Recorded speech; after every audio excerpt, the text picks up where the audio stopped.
Welcome back, everybody. Sorry for the wait. Episode 3 of Below 500. I'm Gooch. I'm Hunter. And I'm Wiz. Sorry for the delay, everybody. We know we're a week late with this episode. I promise we did record an episode last week. We're trying out new platforms for recording, trying to get our quality better for you guys. And one of our hosts, who is named Hunter, failed to upload his recording for the episode, and we had to scrap the entire thing because he has the worst Wi-Fi that I have ever seen in my life. Yes, it's true. It's true. Hunter, go ahead and tell us. So because of this, we're trying to troubleshoot all our issues for this episode. So all three of us ran a speed test on our internet connection before we recorded this. Hunter, go ahead and hit us with your numbers for your blazing fast internet speed. All right. Well, my download speed is a whopping 7.23 megabits per second, and my upload speed is 0.12 megabits per second. Wiz, just for frame of reference, y'all live like what, 2 hours apart? 2 hours apart. Give me your numbers, Wiz. We can right put this now, in perspective. I'm running it again because I got a low number a second ago. Right now, I'm like probably gonna hit over 500. 488. What's your upload? Upload. It's going right now. Looks about 15. 15. At least it's above 0. My upload is faster than your download, and that's what's sad. Oh, Jesus. All right, so good luck to all three of us for this one. We're just going to jump right into it. NFL schedules came out this week, so we're going to go through. Are we giving full week 1 predictions? No, I say we just maybe some games we're really excited to see, and okay, well, someone go before me because I pulled up the 2020 week 1 schedule. Oh, I will start it off. I am ready for the 2021 season to start. Cowboys are playing opening night on Thursday against the Tampa Bay Buccaneers. It is finally our year. We're gonna come out and stomp the Buccaneers. No one's gonna be able to hate. We're gonna come out with the best win of the season. Hunter, I know that you take like the majority of the shit on here for being a Texans fan. Can you please calculate for me how many years in a row that is that before week 1 it was the Cowboys year? Okay, but we play the Giants week 1 most years, and it's like, we win. But then I would say it's been since the 90s. If we play the Bucks and win week 1, I'm not saying we're going to, but if we do, the Cowboys are going to be the talk of the week. This feels like you're already watering down your prediction. You went from it's going to be our year to if we win, it'll be the talk. It's perfect. Of the week. We beat the Bucks, and who's going to stand in our way? It's like 2014 when we went 12-4 with Romo, I think, and he beat the Seahawks that year. I think that's gonna be that kind of game. It's gonna be like, how'd y'all do in the playoffs that year? Dez caught it. Okay. All right, moving on. Another week 1 is Jacksonville at Houston. You excited for that? I might be going to that game, looking at end zone tickets, but I will probably kill myself if I see Tebow catch a touchdown in front of my face. I was about to ask you if you're going to get end zone to watch Tebow score on y'all. Oh, my God. If Tebow scores in front of me, I'm streaking the field. Who's starting under center for y'all that week? Yes. Davis Mills? No, probably not. I would put my money on Tyrod Taylor because they already said that Davis Mills was project quarterback, but I view Tyrod as a bridge, really. If Watson's still on the team, I think the NFL would want that Clemson quarterback showdown, though. Yeah, I mean, no doubt they would, but there's just no telling if Watson's going to be on the NFL commissioner's list. Commissioner exempts list or what? I want to go back to you saying that Tyrod is a bridge. A bridge to what? A bridge to the number 1 overall pick? I Because that's the mean, only place Tyrod's taking y'all. who's Tyrod been replaced by? Josh Herbert. Allen, Josh Justin Herbert. I mean, if anything, this is like the best news we've heard about Davis Mills so far is that he's backing up Tyrod Taylor. Tyrod Taylor got benched by Nate Peterman. Oof. Because they were like, what? They were like 500 on the season. They're like, maybe Nate Peterman could do more for us. And then Tyrod Taylor came back, led them to the playoffs. Well, because We're not Nate asking Peterman Tyrod threw to be- 5 interceptions, but We're not asking Tyrod to be like Deshaun Watson. We're asking Tyrod to be a game manager. You have Brandon Speaking Cooks of, and Nico Collins out wide. We got oh, okay. I knew that was coming. We got a great trio of running backs. Probably Philip Lindsay going to be our lead. And then you have David Johnson and Mark Ingram as a third down running back. I would put money on it that David Johnson is going to get the majority of carries week 1. Week 1, yeah, because he's more familiar in the offense than Philip Lindsay is. Barring injury, he'll get more carries or more touches all season. Our coordinator is still Tim Kelly, so it's the same offense. speaking of Nate Peterman, I think that might be the best Davis Mills comp I've heard since draft day. I've never heard that comp, so you just came up with that. Yeah, Well, and I it's just the said best it. one because I'm a genius. Is there any matchup you're excited for, Gooch? I'm excited for the complete opposite side of your week 1 matchup, the Bucks versus Cowboys.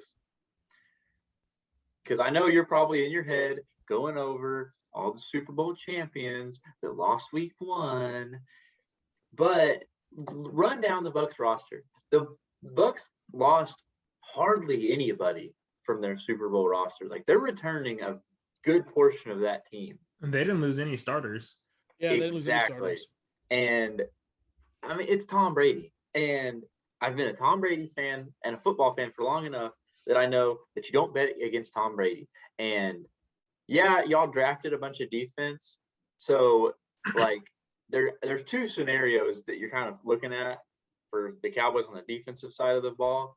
And that's y'all roll out the same butthole veteran offense that y'all had last year and get lit the fuck up, or y'all tried out all these rookies that y'all got and Tom Brady exposes all these rookie draft picks and puts up 40. But we finally have a good defensive coordinator, Dan Quinn. He's done good things in different places. He was with Seattle when they won their Super Bowl. Is he gonna fucking coordinate y'all's toilet bowl defense? Okay, think about this.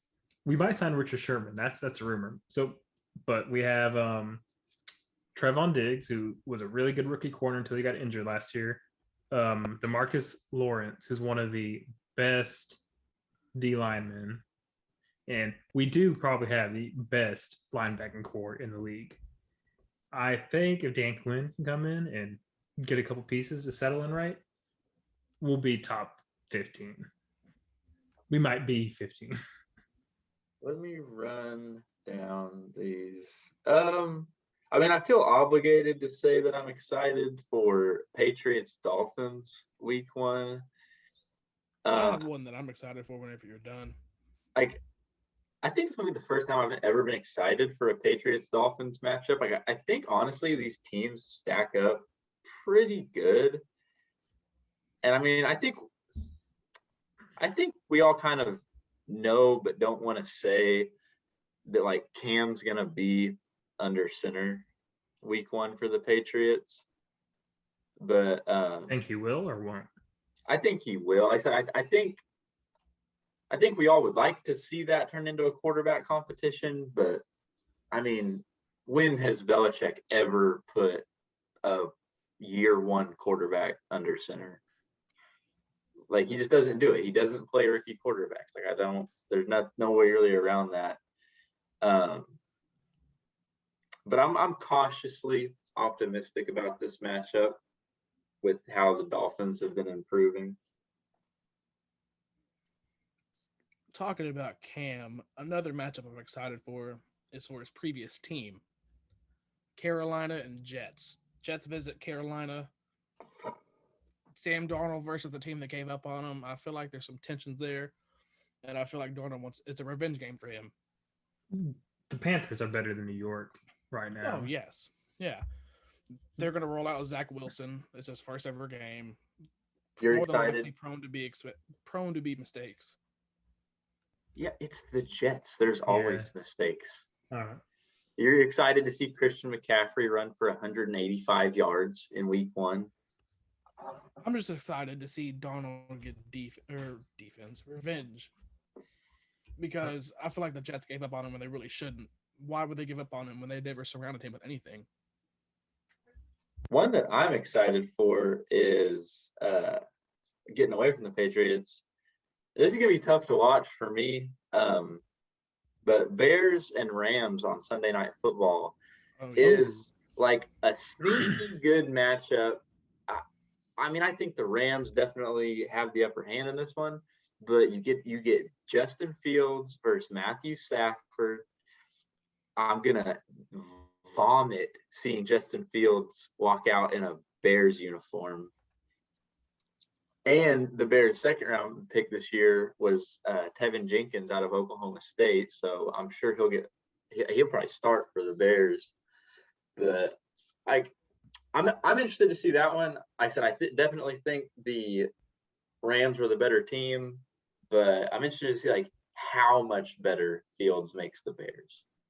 I'm interested to see what Matthew Stafford does. Weapons around a good piece to back him up finally. That's what I'm excited to see. Matthew Stafford has been nothing but average in Detroit. Not him itself, but the team. He can only do he can only do his best with what's given around him.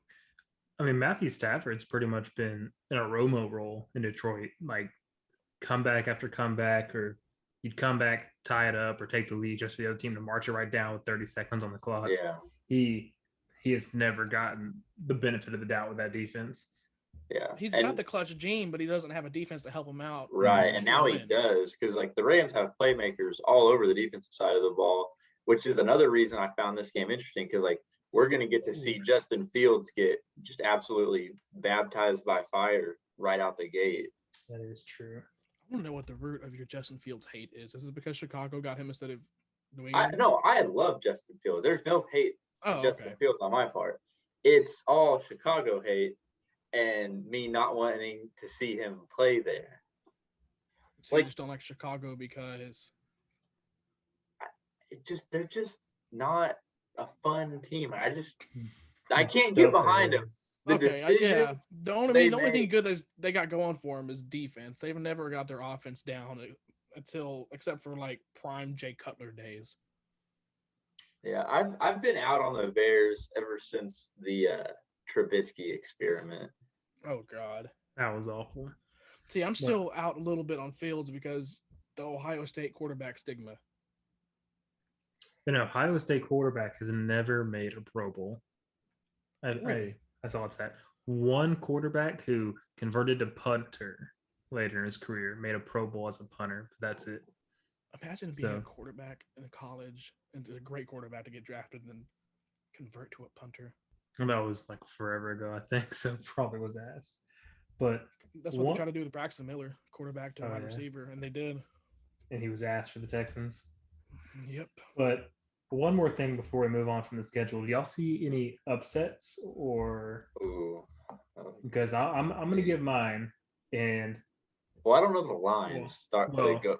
Just personal. You think I am going to be on this team's bandwagon next season, just rooting for them. I think the Browns come out week 1 and beat Kansas City in Kansas City. See, I mean, my upset's more of Cincinnati over Minnesota. See, I know Gooch isn't gonna like that one because that's a good one. I was actually playing with that one. Like I could see that. Which I was in my head wondering if that's even an upset. I mean, I feel like Minnesota's the obvious favorite because of how their pass has been, but they should have bigger aspirations. Yeah. trying to think. I really like the Browns over the Chiefs though, because the Browns have a very, very bright future. I still wish JJ Watt would have went there and signed, and you'd have a pass rush with Myles Garrett on one side and Watt on the other. I'm excited for Taysom Hill versus who's the Packers Was he named quarterback? a starter or is Blake Jameis named a Bortles? starter? Blake Bortles. Yes, I just saw the Yeah. Packers. Blake Yeah. Bortles. The Packers signed Blake Bortles. Bortles. That's fantastic. I mean, that just solidifies, like, I don't know what's been going on inside that front office, but that tells you everything you need to know. Aaron Rodgers will never suit up for Green Bay again. Like, there's been contradicting like reports. Some reports saying he's told teammates he's gonna come back, and some reports that he's told teammates to try and get traded with him. So I don't know what's going on. It's a known fact that he has been actively steering free agents away from Green Bay. So I would say, like, I can't imagine him doing that, and then on the other side telling his teammates that he's going to stick it out. Like, Devontae Adams came out and said the other day that if Rodgers has gone, it's not a certainty that he'll stay too, but it's also not a certainty that he'll leave. Or it's not a certainty he'll stay. It's not a certainty he'll leave. Like he said, that tells me nothing. It's just that just proves that when Rodgers gone, all your stars are out too. Oh yeah. So once Rodgers is gone, it's a full rebuild. I like the rumors that Rodgers wants to go to Denver to take over that division from Patrick Mahomes. Rodgers wants to prove he's that shit. I want to see Rodgers go to Las Vegas. I feel like that'd be fun. No, that team's under ass. Gruden. I feel like it'd be fun to watch under Gruden. I do see, like, Rodgers being a Gruden guy. Like, yeah, I think those two would just come together. Gruden grinder. yeah. I think Gruden would absolutely fall in love with him. And you know, Gruden loves his veteran quarterbacks. Oh yeah. If Rodgers wants to go somewhere to be appreciated and babied, Las Vegas is a place to go. But you just got to think, like, what's he gonna have there? Like, he's not gonna have, like, tools.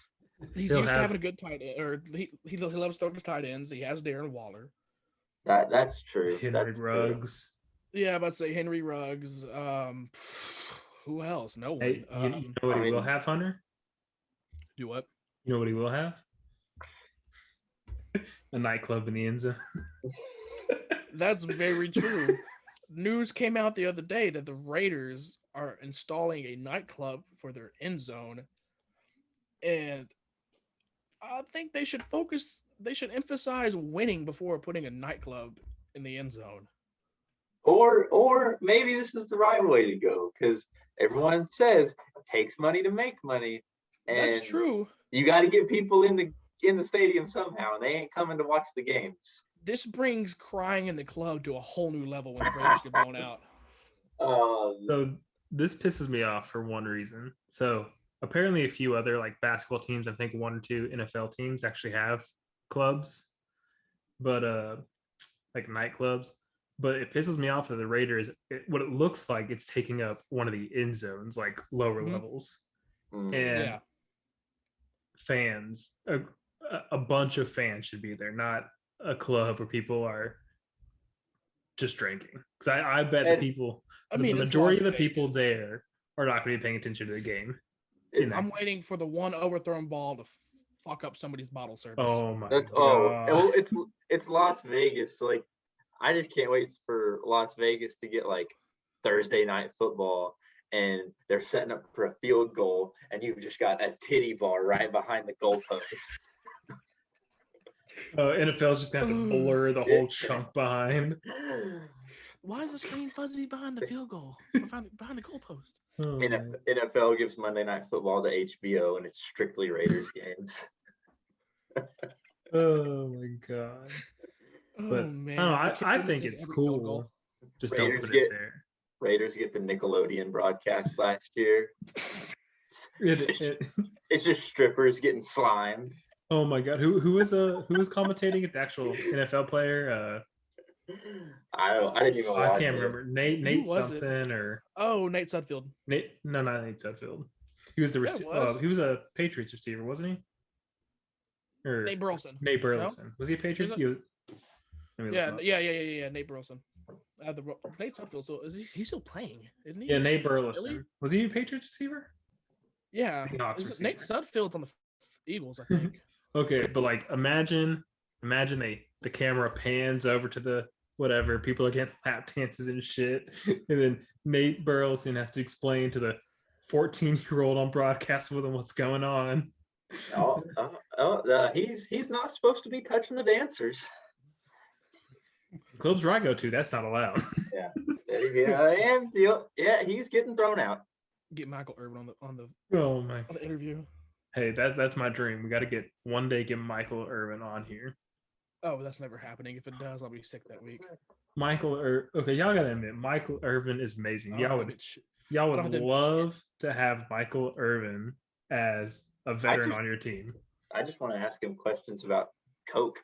Oh my god! I don't know. He might get pissed about that. He lost off. Just asking about the championships that he's won. Dude. But Michael Irvin is great because his like pregame recording videos they play before games at AT&T Stadium will get you hyped beyond belief. Yeah, I mean, at least Michael's been around a winning culture.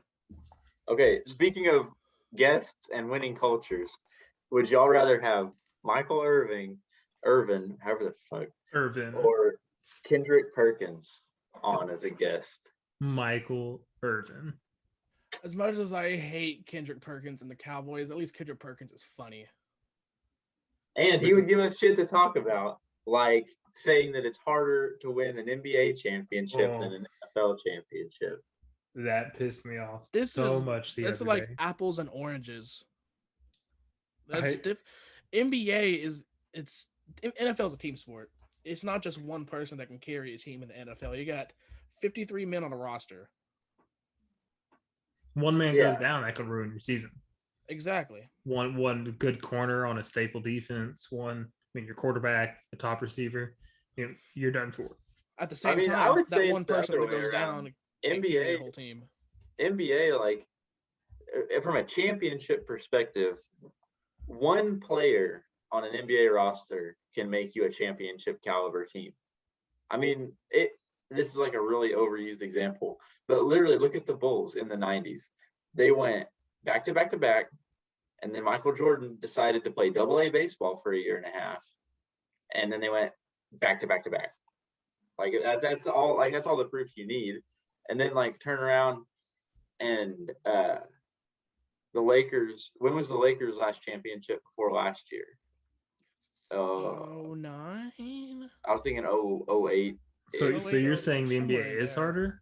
No, it's easier. It's easier. The right player gets you. You get one player, and all of a sudden your team, no matter what they were before, the right player can turn you into a championship caliber team. Like we were saying, we had LeBron 8 years in a row in the East. Yeah, well, not like 2010. If you look at the Lakers' last one. Yeah, so the Lakers were on a 10-year championship drought, and then signed LeBron 2 years later, championship. You don't see that happening in the NFL. Right. I mean, however, I don't know. Let me play devil's advocate. The Tampa Bay Buccaneers went out and signed Tom Brady next season, won the Super Bowl. But they didn't just sign Tom Brady. They signed Tom Brady and Gronk and Antonio Brown and Leonard Fournette. First round O-lineman. Yeah, like they put a bunch of pieces together, and they had a like very solid defense to complement. Yeah, that. I'm just. I mean, like, no, I'm all for that. They're both different. Kendrick Perkins is nobody's talking about. It wasn't like Tom Brady came to Tampa Bay and just did it with all the pieces that they had the year before. Like that was damn near an entirely different team. Yeah. No, I was just trying to like play a little devil's advocate with the comparisons there. I mean, I think a good example is like you see Utah and Suns fans are worried to get matched up against the Lakers. Like those teams are a lot more all around better, but they're scared of LeBron. They're scared of that one player, right? Run through him. And like in a 7-game series, one player could just decide that Mhm. he's going to turn it on for 4 games. And yeah, and I don't know. So is it easier or harder to have a 7-game series versus a one NFL game?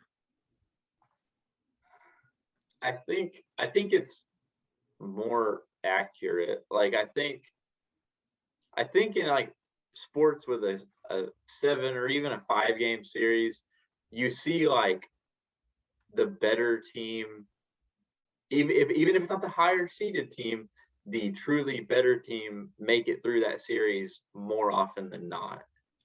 Whereas like with a 1-game playoff, you get your Des Cottet moments, or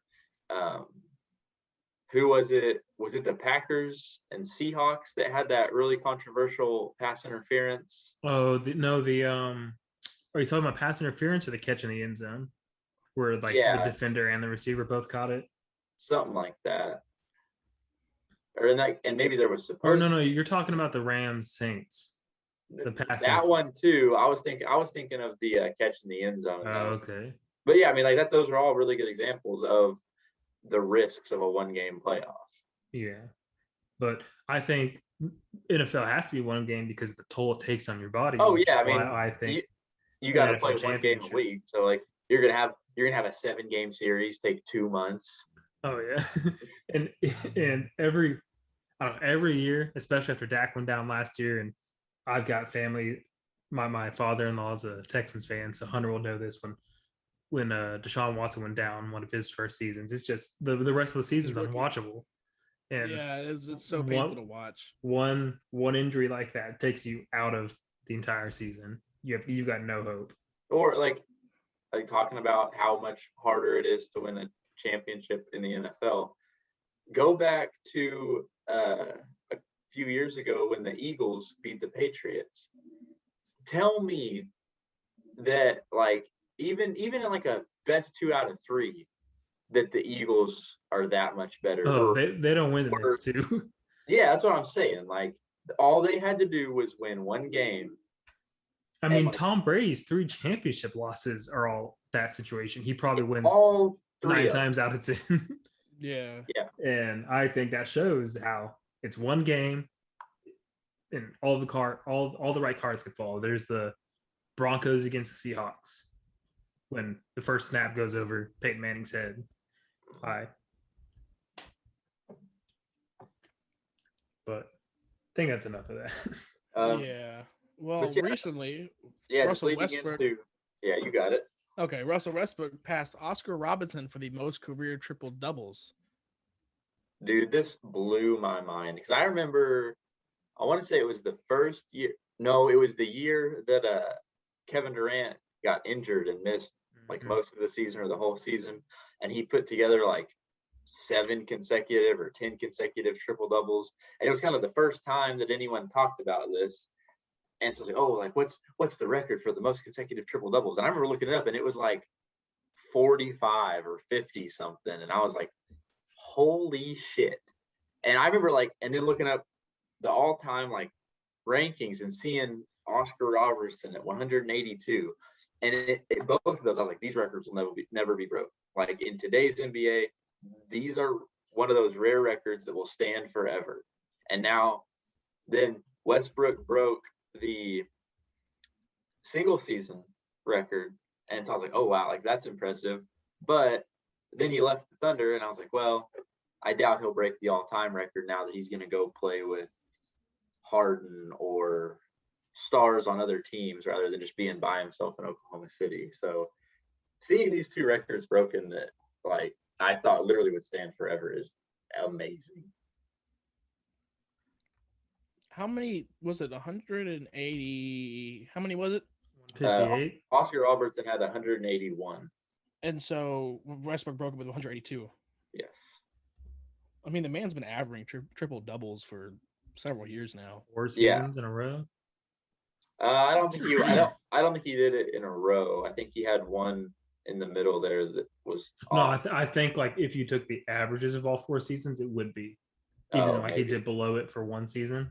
Oh yeah. If you average that across, because he was so much higher. Like those years in Oklahoma City, he was like not just like kind of averaging, he was like blowing it out of the water.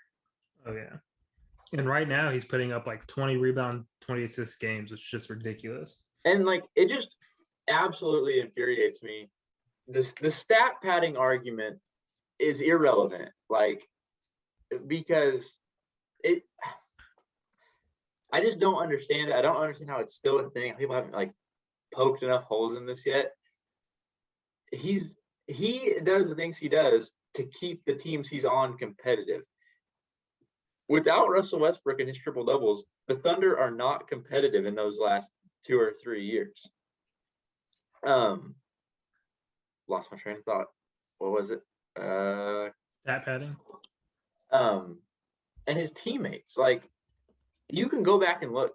Almost every single teammate Russell Westbrook has ever played with is on record saying to the media that Russell Westbrook is one of, if not the best teammate they've ever had.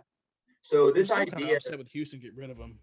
This idea that what Russell Westbrook is like a locker room like killer, or like you can't win with him because he can't like play with other people. It's just not true. It's completely fabricated, and it's just I'm so sick and tired of it. If you guys didn't notice, I broke this out just for recording today. My OG Russell Westbrook jersey. Did I just hear a lisp in there? Still Russell Adidas. Westbrook? That was Well, probably the Wi-Fi breaking up. I've got a little bit. Speaking of Westbrook's teammates, I have a little bit of a pro rant for him. Of course, every time anyone does something great, someone's got to take him down a couple notches. I believe it was Shannon Sharp was saying, to discredit Russell Westbrook, was saying that he's had so many great stars he's played with. Why hasn't he won anything? So for starters, he listed off KD, Ibaka, and Harden. For one, Westbrook wasn't at his triple-double level then. He was Harden like was nowhere near where he's at now. And Ibaka was just a role player. He was a good role player, which is a role player then. Yeah, but Westbrook wasn't the star of that team. No, he was like a young point guard in the league. Like that was the team that like he kind of started to make a name for himself on. Like before that team that went to the finals against the Heat, like he wasn't like a household name in the NBA. Mm-hmm. And then he had the nerve to put Oladipo on there, like Westbrook and Oladipo were expected to win anything. Yeah. And then he put Paul George, and when Paul George came in that team, Westbrook kind of took a back seat for him. Yeah, because it was, and he had kind of to do it too for Melo too, because Melo, that was still whenever he was hot-headed, he wasn't gonna have a big. Oh yeah, they were both there at the same time, weren't they? Yeah, they took a back seat for him. He was still averaging triple-double or pretty near, but point blank, they lost in the playoffs because of them. He's a team player and a competitor at the same time. He's somebody that you want to have on your team. Well, and he's just so dominant on whatever team he's on. He's one of the most athletically gifted players in any sport, but like in the history of basketball for sure. But the thing is that's his whole game, like is athleticism. And so like when it's clicking and he's feeling it, then he's unstoppable. And it doesn't matter who you put on the court with him, he's going to find a way to win. But when he's off and he's not feeling it, he will drag the whole team down with him. Mm-hmm. And like, it's not his fault. It's just his play style. Yeah, that's the only thing that I would say is maybe he needs to work at his shooting, because especially if he's cold, he wants it. He could keep trying to get hot. That's his percentage was awful. That's the only thing that's holding him back. I think that's also coaching, because when he was with I loved him with the Rockets. He was injured, so I feel bad for the way things turned out. But I love the role that he had behind James Harden, to where he was more of a facilitator, but also a second scorer. He wasn't relied on to score prominently. But if you noticed, when he was having a bad shooting night with the Rockets, it seemed like he was having the worst shooting nights of his life, because Mike D'Antoni would not stop him, and because that was Mike D'Antoni's offense. So if he has a decent coach who can work with him, I think he's fine. Yeah. Yeah. He was an awful pair with D'Antoni though. So speaking of, one of y'all mentioned the Rockets blowing up that Harden Westbrook pairing. Actually, in preparation for this episode, I read an article today talking about the kind of the backstory behind how that got blown up. And a lot of people blame Westbrook for that. I actually read that Harden was like the big, not in like Harden being the one to blow it up, but Harden being the reason that like that team and like the chemistry fell apart. Yes. Because Harden was tired. well, so this was kind of an inside thing. I can't remember where this article came from. I wish I had saved it, but it was talking about how Westbrook is like extremely professional when it comes to like basketball operations, and like he's like the type of guy that like if practice is at noon and like you lock the doors at 12:01. And that apparently in the years that Harden had been there before he got there, it was just like kind of a player's organization. Oh yeah. And people would just kind of come and go.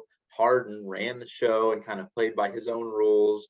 It was a front office like assistant for the Rockets said that when Harden was with the Rockets, like practices didn't start on time, buses didn't leave on time, flights got delayed routinely, and that caused problems between him and Westbrook almost as soon as Westbrook got there, because Russell and Harden have been friends literally since they were playing AAU ball in Los Angeles.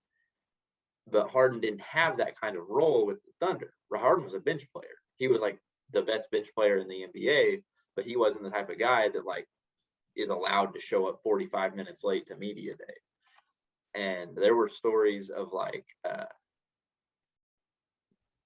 Westbrook like cussing out D'Antoni, trying to start like film sessions without Harden because he wouldn't show up, or trying to start like media sessions without Harden because he wouldn't be there, and that it was actually Harden's. They were very generous in using the word casual culture is what split that team up. I 100% believe it. Yeah. Because Harden he was also one that was babied. He was basically the GM of that team, because if he wanted somebody, he's going to throw a fit unless they got him. Yeah. Mm-hmm. I want to say it started as soon as D'Antoni got there, because when we had Kevin McHale as head coach and Dwight Howard, it seemed like Kevin McHale was all Dwight Howard everything, but as soon as D'Antoni walked in, Harden was his baby, and it's kind of crazy to think that Harden is still as good as he is with that kind of work ethic. Like, imagine if he put Westbrook's level of effort into it. Yeah. Yeah, and this is kind of like where I'm going to lead into a little bit of like a Daryl Morey praise, because he was able to pull off everything, and it kind of hurts to see him go to Philly. But if whatever they wanted, Daryl Morey worked his magic and got it. Mm-hmm. Apparently, Daryl Morey was forced to make the trade for Westbrook and forced to trade away Capella. Yeah, I believe it. I'm really pissed that we got rid of Capella, because he's a great young defensive center. Capella might be the best, what would you say, like true classic center in the NBA right now? I wouldn't say true classic. He is one of the top athletic centers, as in he can run up and down the court and space the court. But I mean, like, the traditional center is not able to do that. The traditional center is slow and has trouble getting up and down. I'm talking about rim defender and I got you. Can dunk and make layups. Like not stretching it out to the perimeter. Yeah, he is the best at doing solely that, I think. So like he's the best bare bones center. I don't want to say bare bones. I want to say like inside the paint center. Yeah. So you mean for lack of better words, inside the paint center. An athletic traditional center. Yeah. Like if Embiid didn't have a 3-point shot, a mid-range shot, so Embiid could only do what Capella did, Capella would do it better. Oh yeah. In comparison, I guess. But Is that enough NBA? Do y'all have any? That's Yeah, I yeah, think that's it's a pretty enough slow NBA week. Like Yeah. just we'll have Last more week of the NBA. season. Yeah, we'll have regular more season's NBA about to to talk end. about when we start to see kind of how the playoffs are going to shape up. But Yeah, I'm curious with the playoffs and the NBA head coaching vacancies, or hot seats, really. But we'll discuss that later. there's really only one MLB topic that I care to discuss this week. I've went over the Cardinals the last couple weeks. Nothing's really changed. Still hot. Still on top of the division. Still right up there with the best records in the league. We hit on this in the lost episode that we didn't get to publish for y'all. I don't know if I said this on previous episodes or if it was just on the one that didn't get published. I think it was just on the. So I lifelong Cardinals fan. Albert Pujols was like my motivation and my inspiration growing up as a baseball player. When his wife posted announcing his retirement at the end of the season, within hours, I had tickets and a hotel booked to go watch him play in Arlington at the Rangers' new stadium, because that's the closest one to me. I don't give a rat's ass about the Angels or the Rangers. I strictly booked those tickets to see Pujols play in his last season. And the Angels pulled one of the most absolutely disgusting and disrespectful stunts that I've seen from a front office in releasing, just straight up cutting a first ballot Hall of Famer and arguably top 5 hitter of all time because he was batting sub 200 in the first 30 days of the regular season, or first 30 games, excuse me. It's something you don't want to see, and it's a very unprofessional move made in a professional sport. Most professional sports nowadays is player friendly. So Right. To see a professional team doing that, it's just not. As much as it pains me to say it, because I will say, like, the MLB like public relations department is working their asses off to change this image, but you see it in kind of moves like this. The MLB is still, to a certain extent, very much like an old white man's league. Mm-hmm. And it's just troubling. I went on like a big heated rant I've had on our episode from last week about this. I've had some time to cool down, but in my big passionate rant, I said that I hope that, like, just the Rangers, like, I hope the baseball gods just never let the Angels recover from this, and they're currently dead last in the division, and I said I hope they stay there for years to come. And sure enough, since I said that, what's the Angels' record since Pujols cleared waivers? They are 3-4, 3 wins and 4 losses since the release of. Love it. Love to see it. Yeah. I don't want to say his last name. I didn't want to butcher it. Last Pujols? week. Ohtani? Oh yeah. No, I was talking about Pujols. Oh. Ohtani, Oh, I okay, like gotcha. Ohtani. He's the only Well, player so I like. there's a lot of people in the baseball world pretty mad about what the Angels are doing with him, in like being so greedy about having his bat in the lineup. Mm-hmm. He pitched 7 innings, and then just to keep him in the lineup, moved him out to right field, which Exactly. I understand. Like, I mean, his bat is red hot right now, so like I get it. But from like a risk management situation, I'm about to say that increases his injury risk high. Yeah, almost, like, I would say it increases it more than him finishing the inning pitching. Like, because, like, what if he comes back out in right field in the 8th inning and has to make a throw to home plate? Like, exactly. His arms had time to get cold, get tight. He threw 86 pitches, I think. And then had to go 7 innings. Yeah, that's a very selfish move by the Angels. But also, the same token, I feel like Ohtani could say no. So maybe he wants to. Maybe he's like, he could, and that's like a big thing you see in like foreign players in the MLB, is like they're just down for whatever. Like, I mean, you could take them, or like guys from like the Dominican Republic. They'll play outfield, they'll play second base, they'll play catcher, they'll pitch if you need them to. Like those guys don't say no. Like because growing up playing ball overseas like that, that's your only way out. Like if you're a kid playing in the dirt in the Dominican Republic, like you don't get to the MLB by saying no, I don't catch or no, I don't pitch. Like you do whatever you got to do, and that doesn't just stop when you make it to the league. Yeah, something that's like kind of off topic, but I've always been curious about and just been too lazy to look it up. Explain why sometimes there's a DH and sometimes there's not. It's American League and National League, different rules. So does National League not have a No. designated hitter spot? And why are the two leagues have different rules? So I don't know the origin of the rule. I like for me, it's always just growing up. That's how it is. American League, Yeah. DH, National League, no DH. I prefer the DH just because, like, which as a pitcher in college, I didn't have to hit. So, like, that's just kind of how I grew up with it. Yeah. I just think it makes for a better game. Like, Yeah, I don't see why there isn't a universal DH because I feel like that kind of makes it cool. They've been talking Having a about. designated hitter. Yeah, about I know hitting. that's one of the big rules that have been getting pushed for. I just think it makes the game better, especially Yeah. in a year like this year where batting numbers are at like the lowest they've been in like a decade. I love that because it's not fun to watch, but I just think it's ironic because the previous years, the whole talk has been, are the balls juiced? Mhm. Why have there been astronomically high numbers these past few years? And then all of a sudden, 2021 is a halt.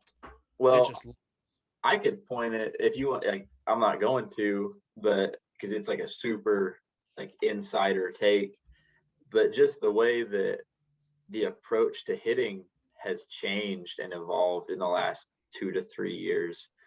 Because like you're still seeing balls fly out of the park. I won't say at the same rate, but at quite a high rate. Batting averages are just down and strikeouts are up. So yeah. like which that also ties hand in hand to the fact that pitching is as good as it's ever been, if not the best it's ever been. And so now guys know like I'm going to get my pitch less and less and less often. So I better just aim like I better optimize my swing to where on the times I do run into a baseball, it's going. And I think you're just seeing a shift in the game on the pitching side as well as the hitting side. But yeah, that's really the only thing going on in the MLB this week. One thing to say, I'll be quick about it, but if you want to get into conspiracies about MLB, we have had some pitchers complain about this over the past couple of years. MLB owner, or is it Rob Manfred, the commissioner, I think? Yeah. He is the only commissioner who also owns the company that makes the balls for their sport. And pitchers have came out and said they think during playoffs balls change, and from year to year balls change, and it's possible that he's doing that for numbers. I haven't heard this, but I just from being a pitcher and hearing like that it's pitchers saying this, I'm inclined to believe it strictly because I know like as a pitcher, you can tell when the ball is different. And like I played low level college ball, so I was playing with like a different ball every like different place we would go they would supply their own balls, whereas MLB you get the same type of ball every game for 162 games. So if they're saying the ball is different, like I said, I haven't researched this. I have never heard this till just now, but I promise you, if you have multiple pitchers coming out saying the ball's different, it's probably different. The biggest group of complaints you'll find, in cheating jokes aside, would be the Astros-Dodgers World Series, because both teams were hitting everything out of the park. And who was that? The pitcher the Astros just destroyed every time he came up to play or to pitch. It's an above. He played for the Rangers and things, but we just absolutely destroyed him. Darvish destroyed Darvish, yes. And apparently, like people who he does a lot of God, I suck at baseball off the dome, but like, he throws a lot of curveballs, I want to say, and it was just the way they were saying balls are awful for curveballs. Yeah, I mean Verlander complained about it. Everyone. That's 100% true, because like I would get balls in college, and like there are certain types of balls that you get, and like your curveball just doesn't work. Like whether it be a different type of seam, or like the leather is like a little bit like slicker, or like, 'cause like some balls you'll get and the leather will be like soft, and like you can almost kind of like grip the ball, like, but if like the ball's like super hard or super slick, you can just forget about a breaking ball. So I like that. I'm have to look into that, because yeah, I 100% think there's probably truth in that. But yeah, before we get out of here, we're gonna hit our highs and lows segment. I'm gonna start it off with just a real quick high that I have from the week. As of Monday, I became the proud owner of a Ford Ranger. A 2001 Ford Ranger, might I add. Tell me why you believe that this Ford Ranger is a beauty, because I've always thought they're just ugly as shit. I mean, they're cool as like Rangers like are amazing. I mean, Rangers. I feel like it'd be cool as like a little toy truck, like a little go fun play. Well, you've got it. Shit. Well, number one, affordable. Okay, yeah. And B, add some context. I am transitioning to this Ford Ranger from a Honda Civic. Okay, never mind. All right, I'll give you that. It's a lifestyle change. I just feel like if you get in a wreck and a Ford Ranger, you're fucked. I mean, it's not much different than my Honda Civic. I mean, your Honda Civic probably wouldn't roll over and fly through the air. I don't know what you think I'm doing. I don't know. In my 95 Ford Ranger, I sideswiped by someone in a big old jacked up Ram 2500, and my Ranger took like a beast. So, okay. Well, I'll go ahead and hit a couple of my highs real quick. I submitted my last assignment Monday. It was some final I bullshitted, and after going in to do the math, weighing all my averages, weighing all my grades, I finally made the president's list for the first time. And there we go. Was so stressful, taking 3 math classes at the same time: finance, statistics, and accounting. Hell yeah! And then a couple piss off classes.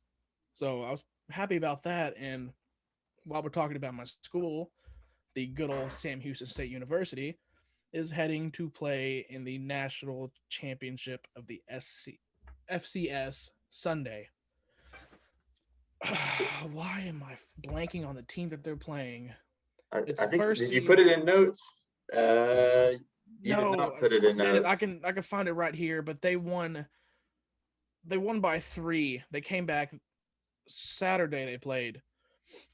A friend of mine, I just got off work early, and I went and sat down at the bar, and a friend of mine messaged me and said, "Hey, we're ass. We are hot shit. It's 24-3." I'm like, "Oh well, I mean, I'll still turn the game on at the bar. I don't ever get to see my school play on national TV, so I'm like, fuck it, whatever." Y'all are playing on South Dakota State. South Dakota State, yeah. They're the first seed, we're the second seed. Well, I turned the TV on at my job. Touchdown. I'm like, okay, well, maybe it's a little good luck. I turned my TV on. End of the third quarter, I think there was a total of 4 or 5 touchdowns. And it was just insane. Next thing you know, they're up by 10 at the end of the third. James Madison played it close in the fourth quarter, and they had a chance at the very end. They missed a 51-yard field goal, kicked it back to Sam Houston. Sam Houston tried to seal the win. They're already up 3 at this point. Tried to seal the win. They couldn't. So with about 30 seconds left on the clock, they had to kick it back to James Madison. Well, they totally botched it. Roughed the kicker. Automatic first down. Celebration starts. So now Frisco, Texas, Sunday, May 16th at 1 o'clock. FCS Championship, South Dakota State and Sam Houston. I will not be watching that. I was about to say the same thing. I'm sorry, but I don't care. Yeah. I mean, you might get to see the next. I get why you get to see the next Trey Lance. No, we already beat the next Trey Lance. Sam Houston's Jesus. quarterback actually won Player of the Year in the FCS. Might get to see the next Davis Mills. There we go. It's better. I do have one high from this week. In my first year ever doing fantasy NBA, I won. Had the best overall record, but was tied. Ended up being the third seed, and had to. You I were don't know. second seed. Oh no, you're No, I third was seed because of the third way the playoff because seeding started. yeah, because the So first was in mine. overall, you were tied for the best record, but in the Yeah. playoff seeding, the West Mm-hmm. Conference automatically got the second seed in the So first round bye. I had to beat the 6th overall seed, the 2nd overall seed, and the 4th overall seed or 5th. Sixth. You beat me. I was sixth. What was Diego? Was he 4th or 5th? Diego was fifth. Diego's 4th. So yeah, I would have ran through everyone. My team was finally healthy, the best team. No one wanted any of the players I had all year, but I had guys like Westbrook and Draymond Green who would average between the two of them 30 and 30 one night. So I don't know. I had promise, and at the very end, my whole team, the injuries throughout the year, the injuries were like one by one. It was all right. It was enough to get me by and into the playoffs. And then towards the end of the regular season, my team got healthy, and I secured my spot in the playoffs. So I'm like, all right, cool. The weekend before the playoffs started, injuries, and my team was just fucked from then. Yeah. So I ended up finishing fifth. I was 6th seed going to the playoffs, but ended up finishing fifth overall after tying in the East. After Wiz beat me, it went to consolation. I tied, played the same dude the next week, and won. Got 5th place. Well, I got first place and $300, so I think that's all that matters. Oh yeah. But $200. You made a deal, dumbass. yeah, 225 because Eric actually gave me 50. He's real. Oh, Diego's stupid for that. Damn it, Diego. But Wiz is really trying to play that off and get out of here like he didn't fucking split the pot. I know. I'm just like you should have. You knew you were gonna win from the get go. I don't know why you made the deal. I would that was say, just you being scared. No, because Monday morning when we made the deal, Embiid was questionable, Ingram was out, and Garland was out. Ingram and Garland did not play the entire week. Embiid ended up missing one game, and Wood and Kevin Porter Jr. missed the entire week but one game. So my team was pretty injured, but his stars also had to miss. Yeah. Monday morning, seeing the injuries and the outs and the day-to-days on the team, I was like, let me walk away with 100 just in case. Yeah. So, yeah, we'll finish it off with the lows. Finish it off nice and sad.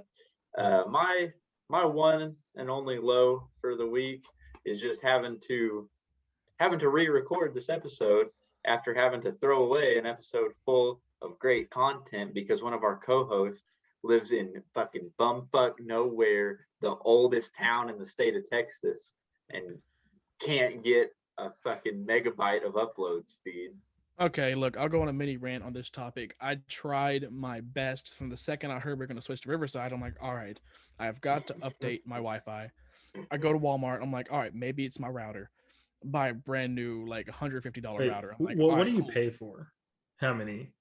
So the bill that I'm in is it's grandfathered in, so it's supposed to be 1.5 megabits per second. Which don't even offer. It's old. Sounds accurate.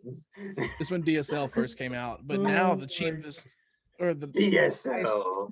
The cheapest package now is like $60 for 25 megabits per second. I'm like, I'm not about to pay $70 for ass. You ain't about to pay $70. I'm not paying. I pay $60 a month for 600 megabits per second. I pay $50 for 150. There's only Windstream in my area in the sticks because suddenly it's quote unquote full. Their bandwidth is full, so they can't add anybody to their bandwidth. Oh my god! And so Windstream is running a monopoly right now. So it's basically you get what you get, and you're gonna fucking pay us. So that's why I tried to get a router to upgrade it. It went worse. So I'm like, shit, I don't know what to do. I went to get an Ethernet cable. Ethernet cable was very slightly better. Well, got a router or a little modem / router Windstream, the top of the line one, stolen. Stole that, hooked it up last night, and it gave me about like. What's the story behind that? How is it short? How'd you steal that? So it was really my mom. I text her, and so her boss, they got a nice ass lake house, and they wanted top of the line everything. They wanted the top of the line 50 megabits per second out of their house. This story's leading to a breaking and entering. No, it's okay. So they got the best router they could, whatever. Well, it didn't work. They got another one, didn't work. Another one didn't work. So they were supposed to have all these it's not that it didn't work. It was up to their standards, and so they got sent. Those all got sent back. Well, they sent them 2 routers of the very, very best that they had, and so it was supposed to get sent back. Well, somehow it didn't get sent back. So it was in their office, and I told my mom, I was like, "Hey, you want snatch that for me next time you're at work?" And Hunter's family running a black market. Dude, the funniest thing about that story is that he said he wants the best, 50 megabits per second. Yeah, I mean that's the best we find. I thought That's that the was lowest plan I can have through my provider. I think the lowest is, it wasn't. I said 25 megabits. I think the lowest is 30 megabits. But again, it's still at $70, and the 50 is at like 80. And I'm not gonna pay. I need to know what my job gets over 100 megabits per second, and then like 12 megabits upload. Record there. Yeah. Yes. The only thing is, my mic will pick up the background noise of the kitchen because there's no insulation between the office and the kitchen. So every time I hear somebody yell "order up," I'd be like, so I'd be talking like this, and then all of a sudden have to mute my mic like that. Yeah. Well, awful. I guess. But knock on wood, this video, ever since Gooch got his Wi-Fi booster. Don't try to put this back on me. No, I'm not. I'm just saying, even though my Wi-Fi is complete dog shit, Gooch went and picked out a Wi-Fi booster to help with the Zoom problems, and so that he doesn't cut out this whole episode. Yeah, that leads to Milo. Zoom is fucking ass, because for some reason, even though Gooch has 150 megabits per second, he was choppy in the first 2 episodes here and there. And then so I look into how we can record 1080 on Zoom, and apparently right now, because of COVID and they want to make sure everyone can access Zoom at the same time, they're only allowing 1080p recording on 2-person Zoom calls. Oh, that's and if you want that, you have to pay whatever's above Pro, and you have to go. Account. Yeah, you have to have a business account, and you have to jump through even more hoops to go through support to get them to activate 1080p recording for you. So, and if you're not a business account, they'll only like consider like special instances for more than 2 people recording. So we are going to be really trying. Worth it? No, we're going to be trying other things in the coming weeks. Yeah, well, Hunter needs to move. Hunter bought a $250 4K webcam, and he's going to look like a Nintendo character once we post this on YouTube. Look like I'm recording with my Nintendo 3DS. I don't know. On my screen, Hunter looks pretty. Y'all, Hunter looks pretty great good so far. But as soon as we convert this to upload it, yeah, because it converts to 720. No, because my old camera that I returned, it still looked really good whenever we uploaded to YouTube. I looked, it was just I didn't like the. I was too bright. I can't think what you call it off the top of my head. Exposure. Yeah, the exposure was off on the camera. There's no way to edit it. With this new camera I got, this autofocus, I love it. The autofocus, it constantly autofocus, so I was able to set it to where I wanted it to and adjust the exposure to it. So I really like where it's at now. I can still play with it. I don't know if you saw that, Gooch, on your screen, but when Hunter was explaining the autofocus, he was frozen. So he's talking about autofocus just... we start cutting out in the only segment where we talk about how we're not cutting out this episode. Well, I don't know. That's my fault. I think this seems perfect. Like a good stopping we point. Are just over an hour, which is perfect. We've gone way too long on previous episodes, but I don't know. I think that's it. Make sure to have fun today. Yeah, it was a pretty great episode. Oh yeah, and we cut out a lot of stuff from last week, and have stuff coming over to next week too. So next week should be pretty fun. At the end of the look forward to episode 4. It's a great action packed. We're gonna make sure it's still not 2 hours long. Yeah, it'll run between an hour and a half. But look forward to it. It's gonna be great debates, great predictions. Make sure to follow us on Below 500 Pod. We're on Twitter, Instagram, and TikTok right now. And you can listen to us on Apple, Spotify, and YouTube at Below 500. And if y'all don't have anything else, I think that's it. Peace. Below 500. Peace.